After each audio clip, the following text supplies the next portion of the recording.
کیا کبھی آپ نے غور کیا ہے ہماری زندگیوں میں سب کچھ ہونے کے باوجود ایک عجیب سا ادھورا پن کیوں ہوتا ہے؟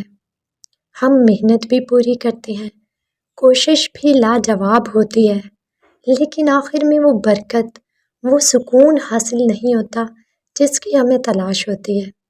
جانتے ہیں کیوں؟ کیونکہ ہم اکثر ایک بہت بڑی حقیقت کو بھول جاتے ہیں، اور وہ ہے ہمارے رب کے ساتھ تعلق۔ ہم چونکہ اللہ تعالیٰ کی مخلوق ہیں، تو ہمارا جب تک ہمارے خالق کے ساتھ تعلق مضبوط نہیں ہوگا، ہمارے رب کا اور ہمارا ریلیشن اسٹرانگ نہیں ہوگا، تب تک ہماری زندگیوں کا پرسکون ہونا بہت مشکل ہے۔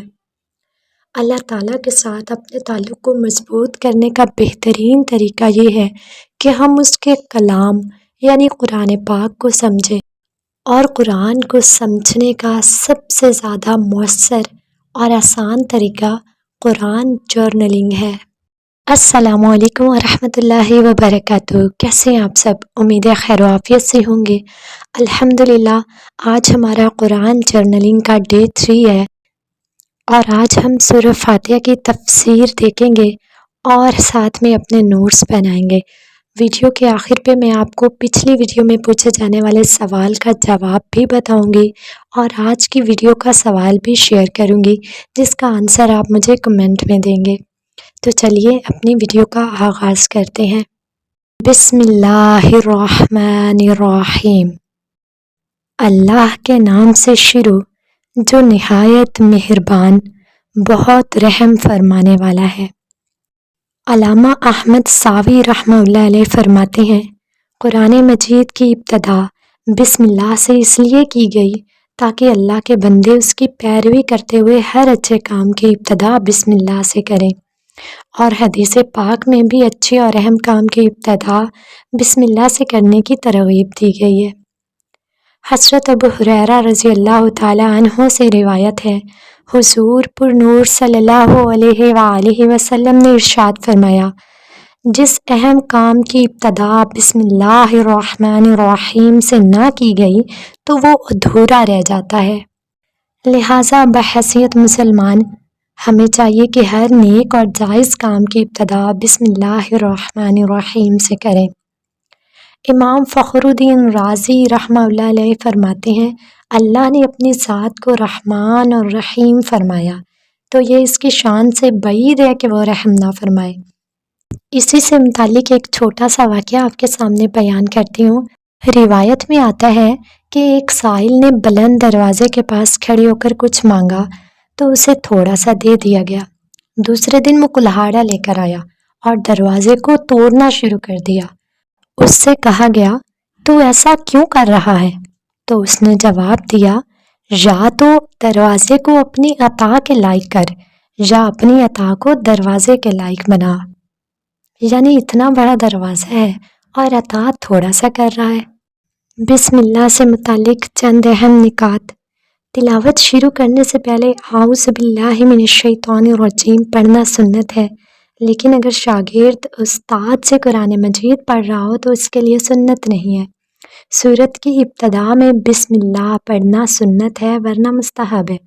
اگر سورت توبہ سے تلاوت شروع کی جائے تو اعوذ باللہ اور بسم اللہ دونوں کو پڑھا جائے، اور اگر تلاوت کے دوران سورت توبہ آ جائے تو بسم اللہ پڑھنے کی حاجت نہیں۔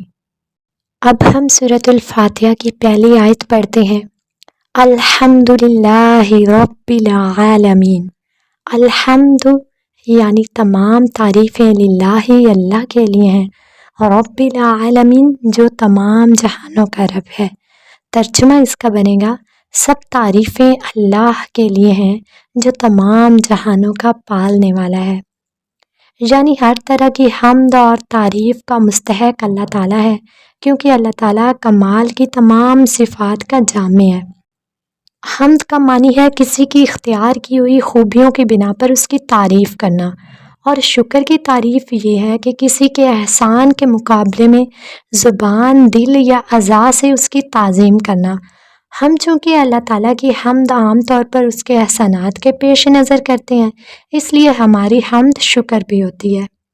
حدیث میں اللہ کی حمد و ثنا بیان کرنے کے بہت سے فضائل بیان کیے گئے ہیں۔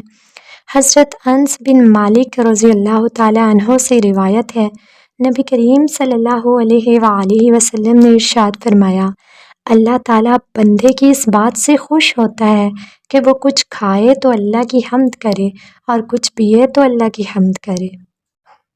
بعض مفسرین نے لفظ اللہ کے معنی بھی بیان کیے ہیں، یعنی عبادت کا مستحق، یا وہ ذات جس کی معرفت میں عقلیں حیران ہے، یا پھر وہ ذات جس کی بارگاہ میں سکون حاصل ہوتا ہے۔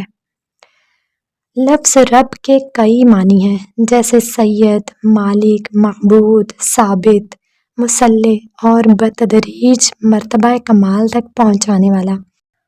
اللہ تعالیٰ کے علاوہ ہر موجود چیز کو عالم کہتے ہیں اور اس میں تمام مخلوقات داخل ہیں، یعنی الحمدللہ رب العالمین کا مطلب یہ ہوا کہ تمام تعریفیں اس عظیم ہستی کے لیے ہیں جس کی بارگاہ میں ہمیں سکون ملتا ہے، جس کی ذات میں ہم مصیبت کے وقت پناہ تلاش کرتے ہیں، اور ساری دنیا کا پالنے والا وہی اکیلا ہے۔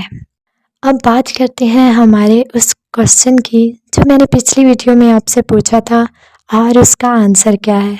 پچھلی ویڈیو میں نے آپ سے سوال کیا تھا کہ حضرت علی نے فرمایا سورہ فاتحہ کی تفسیر سے میں اونٹ بھر دوں گا، کتنے اونٹ؟